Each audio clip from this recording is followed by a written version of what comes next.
Hello everyone. Merci, bonjour à tous. Je m'appelle Hugo Kouzilas, je viens de l'université de Rennes 1 et je fais mes recherches dans le laboratoire d'éthologie. Au sein du laboratoire d'éthologie animale et humaine, nous sommes intéressés par les différents processus d'attention et c'est la raison pour laquelle nous avons développé ce système d'électroencélographie. Alors pourquoi ? Eh bien, l'électroencéphalographie, c'est une méthode qui a été largement utilisée chez l'homme, notamment en médecine, l'objectif étant de diagnostiquer des dysfonctionnements cérébraux tels que l'épilepsie ou encore Alzheimer. Et c'est utilisé également dans d'autres domaines. Et l'objectif est également d'identifier des états attentionnels élevés, comme par exemple les différents stades de sommeil ou bien les niveaux d'état attentionnel particulièrement élevés. Donc, chez l'animal, l'électroencéphalographie est moins utilisée, mais il s'agit d'un outil tout à fait intéressant chez les animaux également. En effet, nous pouvons utiliser la neuropathologie chez l'animal, nous pouvons étudier les états attentionnels chez les animaux aussi, et c'est quelque chose qui est nécessaire.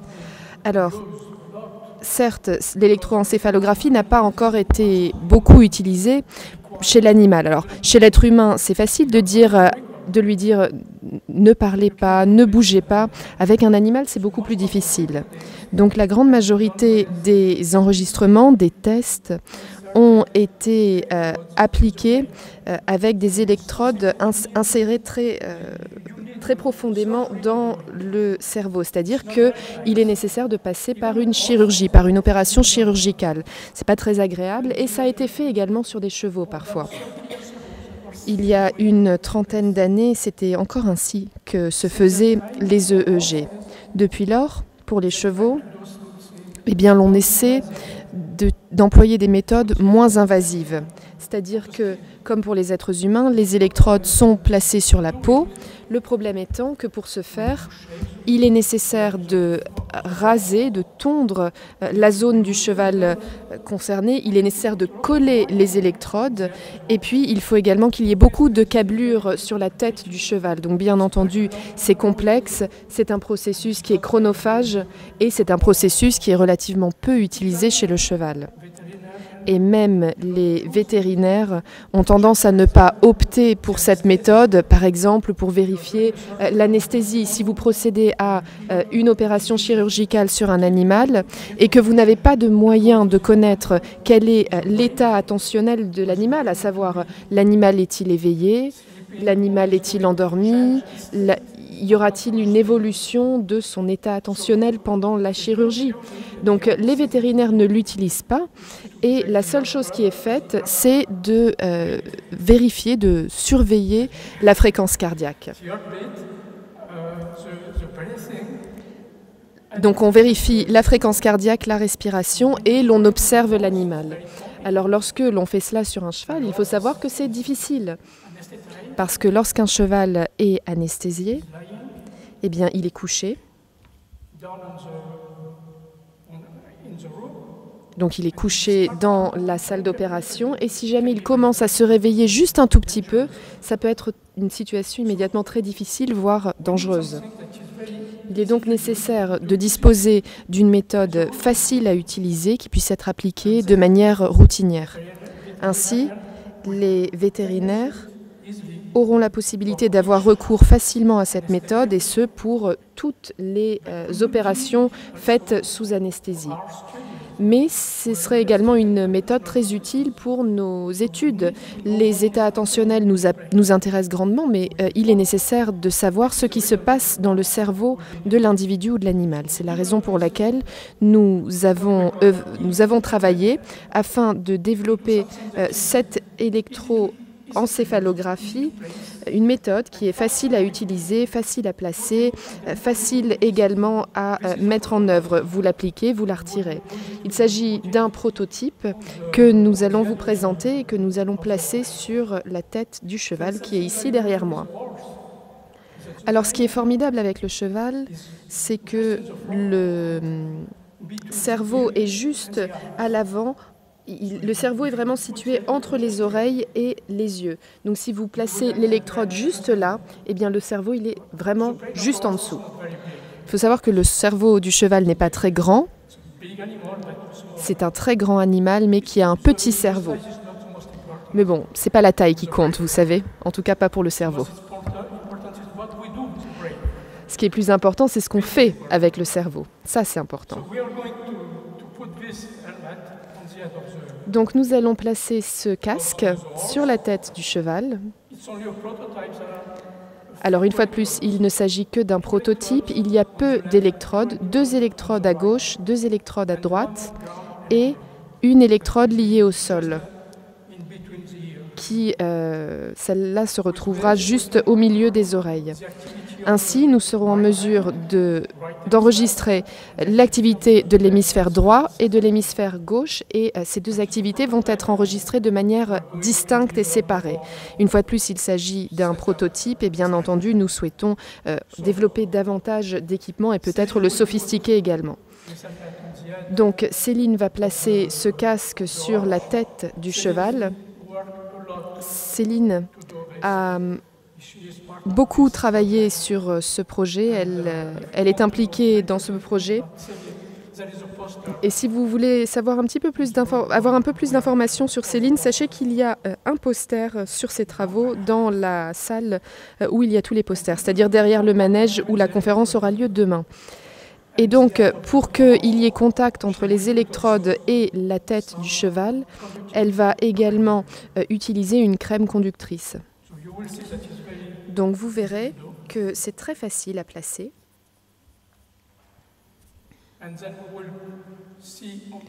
Et ensuite, nous verrons ici sur l'écran l'activité, donc l'activité encéphalographique.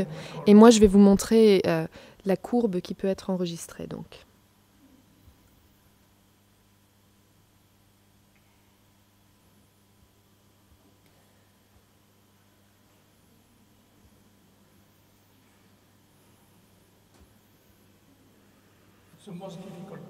Bon, c'est la partie la plus difficile, placer le casque.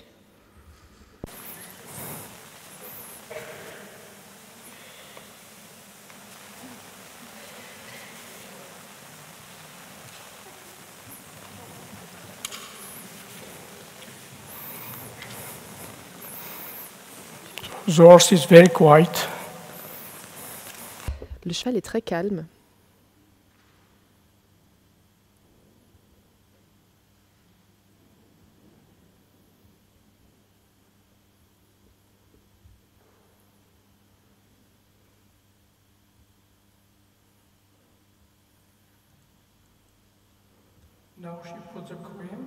Maintenant, on va appliquer la crème conductrice donc, et vous verrez à l'écran l'enregistrement de l'activité. Alors pour le moment, il n'y a pas encore de contact, donc tout ce qu'il y a, c'est du bruit.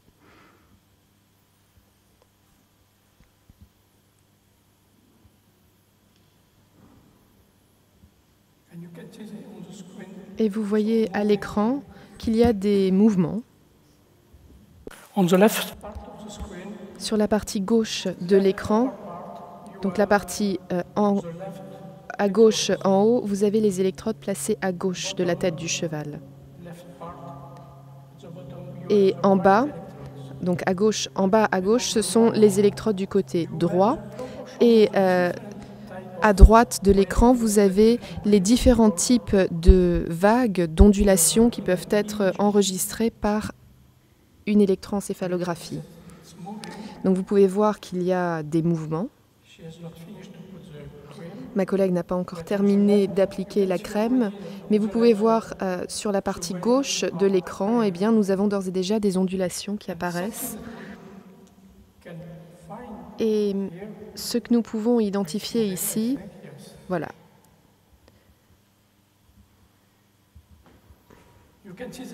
Donc vous pouvez voir ici que sur la partie à droite, nous avons un histogramme qui évolue. Cet histogramme, en fait, sa partie droite, ce sont les fréquences les plus hautes. Et À droite, vous avez ce que l'on appelle les ondulations gamma. Et au centre droite, vous avez les ondulations bêta. Ce sont les ondulations qui peuvent être enregistrées lorsque quelqu'un est éveillé. Donc là, le cheval, il est éveillé. Donc la majorité de l'enregistrement, ce sera ça, des ondulations bêta. Ensuite, au milieu, vous avez les ondulations alpha. Cela signifie que si jamais elles étaient plus importantes, le cheval serait vraiment très très calme, sur le point de s'endormir. Ensuite, la deuxième à partir de la gauche, ce sont les ondulations θ, et ensuite les dernières, ce sont les ondulations delta. Il s'agit des ondulations que l'on peut observer lorsque l'animal dort. Mais c'est quelque chose que l'on peut observer également lorsque l'animal est anesthésié. Donc ici, on a peut-être le cheval qui bouge un tout petit peu. Et lorsque vous êtes en mesure d'observer ce type d'ondulation, au cours d'une anesthésie par exemple, l'animal ne va pas bouger. Donc la seule chose que vous verrez, ce sont les ondulations du cerveau, donc qui découlent de l'activité cérébrale.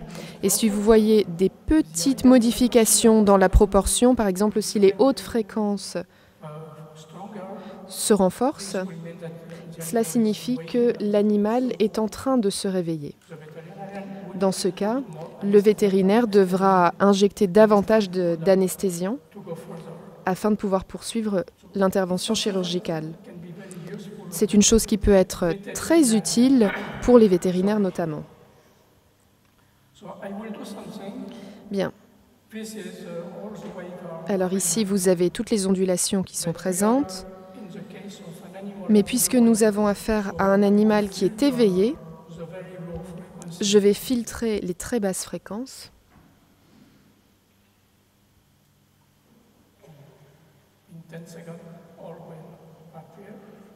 Il faut une dizaine de secondes. Et là, vous pourrez constater que le signal est plus stable, c'est-à-dire que l'on voit uniquement les ondulations d'un animal éveillé. Et dans le cas présent, eh bien, nous sommes en mesure d'étudier les états attentionnels d'un animal qui est éveillé. On peut peut-être procéder à quelques expériences. Je ne sais pas, peut-être... on va voir si quelque chose se produit.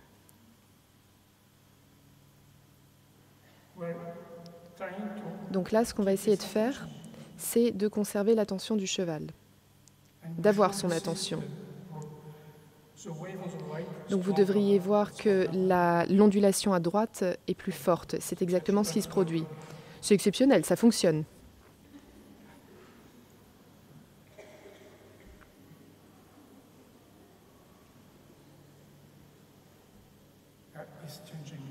Ça y est, c'est en train de se modifier.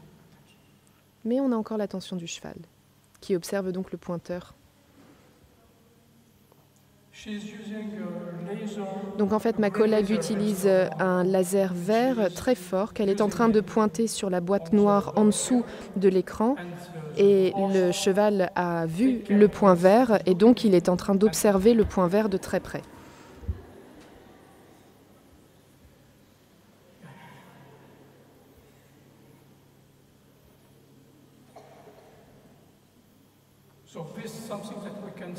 Donc là, c'est une chose que l'on peut immédiatement voir à l'écran. Mais si jamais nous procédions à des recherches, eh bien, toutes ces données, elles sont enregistrées sur ordinateur. Et ensuite, bien entendu, nous traiterions l'ensemble de ces données. Nous serions en mesure de comparer les différentes conditions. Donc à des fins de recherche, tout cela est tout à fait positif. Mais c'est positif également dans le monde médical ou vétérinaire. Donc je vous l'ai dit juste avant, nous avons besoin d'un système qui soit facile à utiliser. Vous avez vu, on a pu placer le casque sur la tête très rapidement. En moins de 5 minutes, c'était fait et ça marche. Voilà, bon, je pense que la démonstration est une réussite.